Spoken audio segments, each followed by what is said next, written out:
Bienvenidos a una nueva entrega de Historias de Fútbol. En el video de hoy vamos a estar conversando sobre los sobrenombres que tienen los equipos del fútbol argentino, de cómo se originaron, de cómo prevalecieron en el tiempo y cómo al día de hoy acompañan a cada institución siendo un sinónimo de los clubes que participan en la Asociación del Fútbol Argentino. Vamos a dividirlo en dos videos porque sería muy extenso tratar de ocuparnos de todos ellos en una sola entrega, así que sin más pérdida de tiempo comenzamos con los apodos de los equipos del fútbol argentino. Y el primer equipo es Banfield, conocido por todos como el Taladro. El apodo de Banfield surge en 1941 cuando cumplió una campaña extraordinaria. Por un caso de soborno sucedido el año anterior se le descontaron 16 puntos, lo que significaba un descenso casi seguro. Pero contra todo pronóstico el equipo empezó a ganar partido tras partido, convirtiéndose en la atracción del campeonato. Cuando le ganó 4-3 a Independiente en Avellaneda, el desaparecido diario El Pampero publicó en su portada "Banfield taladró las ilusiones de Independiente", y debajo de las fotos el epígrafe decía "El equipo agujerea rivales". Aquel titular fue tan resonante que a partir de entonces a Banfield se lo identificó con el Taladro. Cuando Independiente nació, su camiseta era blanca con un bolsillo azul y dentro de él las iniciales del club. Pero eso cambiaría por un hecho significativo. Por esos días estaba de gira en nuestro país el Nottingham Forest, un equipo inglés que se distinguía con una camiseta roja. Fueron tan buenas sus presentaciones que los muchachos de Independiente que habían ido a ver los partidos decidieron utilizar el color rojo para su vestimenta en honor a aquellos ingleses. Y también se aprobó adoptar el apodo del equipo británico que era los Diablos Rojos. A partir de entonces, Independiente se lo conoce con ese sobrenombre. Pero hay otro mote que distingue al club de Avellaneda. Se lo reconoce como el Rey de Copas. Este apodo surgió en la década del 70 cuando el Rojo ganó 4 Copas Libertadores consecutivas, una Copa Intercontinental y 3 Copas Interamericanas. El apodo de Temperley es relativamente nuevo ya que surgió en la década del 70, más precisamente en 1974 cuando ascendió a Primera División por primera vez. Cumplió una gran campaña superando a los más firmes candidatos y lo hizo con un plantel de jugadores de escaso renombre y escaso presupuesto para la divisional, desplegando un fútbol que maravillaba a los hinchas. Fue así que lo bautizaron Gasolero, porque gastaba poco y rendía mucho. Claro que Gasoleros comparte el apodo con otro mucho más sencillo, que es el Cele, en clara alusión a su camiseta de color celeste. Defensa y Justicia nació en 1935, aunque recién se afilió a la AFA en 1978. En sus inicios el club se distinguía con una camiseta roja y blanca a rayas verticales, pero a inicios de la década del 80 todo cambiaría. El club selló un convenio con la empresa de colectivos El Halcón, que tenía por distintivos los colores verde y amarillo. A partir de entonces la camiseta de Defensa y Justicia pasaría a utilizar los colores de su sponsor y casi inmediatamente al club se lo comenzó a conocer como el Halcón de Varela o simplemente el Halcón. En 1899 un grupo de muchachos deciden fundar su propio club de fútbol. Inicialmente habían querido incorporarse al club Quilmes, pero por su condición de criollos eran rechazados una y otra vez, ya que aquellos solo aceptaban a integrantes británicos en sus filas. Ese desprecio los llevó a crear su propio club y para diferenciarse de aquellos decidieron bautizar a la nueva entidad con el nombre de Argentino de Quilmes. Pronto se ganó el apodo de criollos, pero el más conocido fue el Mate. Los ingleses de Quilmes, luego del partido, servían una taza de té al público y jugadores visitantes, mientras que los de Argentino de Quilmes, mucho más modestos, convidaban a las visitas una taza de mate cocido. Esa costumbre tan criolla se identificó con la modestia del club y a partir de entonces al equipo se lo empezó a llamar el Mate, un apodo que ya lleva 123 años.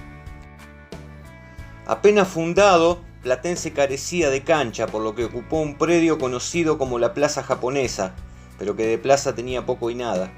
Era un terreno desnivelado y resbaladizo, ya que dada su cercanía con el río era común que se inundara. Lo acomodaron como pudieron y empezaron a jugar sus primeros partidos. Pero como se dijo, la mayoría de las veces estaba inundado.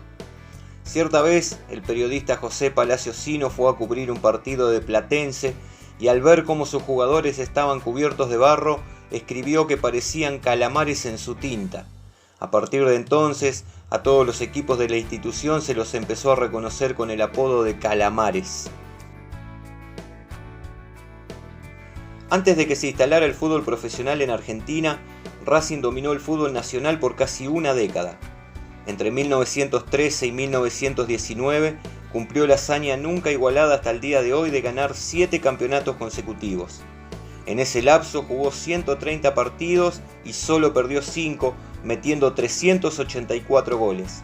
Además, ganó otros 12 trofeos entre Copa Aldao, Copa de Honor y Copa Ibarguren. Heredero directo del gran alumni, Racing dictó cátedra de fútbol superior durante mucho tiempo y es por eso que fue conocido como la Academia del Buen Fútbol. Desde aquella época es que a Racing se lo conoce como la Academia. Central Córdoba es el tercer equipo más popular de Rosario. El apodo que tiene este club está relacionado con una persona identificada con la entidad rosarina. Todo nació en Alejandro Berruti, quien en el diario satírico La Nota, que él mismo dirigía, mencionó a Claro Arturo Charra, delegado de Central Córdoba en la liga, con quien tuvo una polémica. El periodista lo llamó despectivamente Charrúa, sin saber que desde ese mismo momento el club se ganaría un apodo que perdura hasta nuestros días. Muchos asociaban este apodo con una raza de aborígenes uruguayos también llamados charrúas, pero esto no tiene nada que ver. San Lorenzo es el equipo que más apodos tiene. Uno de los primeros fue los Chacareros, porque a principios del profesionalismo acostumbraba a armar sus equipos con muchos jugadores venidos del interior del país. Poco después ese apodo fue derivando en los Gauchos de Boedo. Pero entre tantos apodos que tiene el club, tal vez el más popular sea el de El Ciclón. Este fue puesto por el periodista Hugo Marini. Sucede que en 1933 San Lorenzo tuvo un equipazo que ganó el campeonato con un fútbol de alto vuelo. La campaña del equipo fue tan avasallante como un ciclón. También se lo conoce como Cuervo. Esto deriva del padre Massa, gran benefactor del club en sus inicios. Lo de Cuervo viene por la clásica sotana negra del cura. Los Santos es otro apodo de San Lorenzo. Este viene por el nombre del club y la imagen del padre Massa. Por lo tanto, San Lorenzo es conocido como los Gauchos de Boedo, el Ciclón, los Cuervos y los Santos.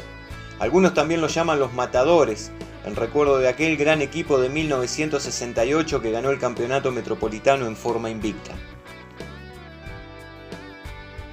En los primeros años del fútbol profesional, Vélez era un equipo que se hacía muy fuerte de local. En 1932 se preparaba para recibir a San Lorenzo y aquí aparece otra vez el periodista Hugo Marini, aquel que había bautizado como Ciclón a San Lorenzo. Un día antes de aquel partido con San Lorenzo, el periodista tituló su nota con esta frase: ¿San Lorenzo hará rendir mañana el Fortín de Villaluro? Este artículo quedó grabado en los hinchas velezanos y aquel mote que recibía su cancha fue tomado como propio por sus simpatizantes, quienes hoy se los conoce como el Fortín. Y para completar la historia, aquel partido con San Lorenzo terminó 1-1. River cuenta con dos apodos que sus hinchas usan con mucha frecuencia. Uno nació como motivo de orgullo por sus posibilidades y otro surgió en forma despectiva, pero que con el paso del tiempo fue tomado por sus hinchas con orgullo. Boca había sido campeón en 1931 del primer campeonato profesional y para 1932 River no quería volver a sufrir los festejos de su clásico rival. Por lo tanto decidió armar un verdadero equipazo gastando una fortuna. De Tigre trajo a Bernabé Ferreira en 35.000 pesos. A Alberto Cuello, también de Tigre, lo pagó 18.000 pesos. A Juan Arrillaga de Quilmes, 22.000 pesos. Y a Carlos Santamarina de Platense en 15.000 pesos. Esos 90.000 pesos eran una cifra descomunal para la época. Eran tan comentadas las contrataciones de River y su poder adquisitivo que a partir de ese año se los comenzó a llamar los Millonarios. El otro apodo que tiene River es Gallinas. Al principio este apodo fue puesto a modo de burla por sus rivales, especialmente por los de Boca. Todo sucedió en 1966.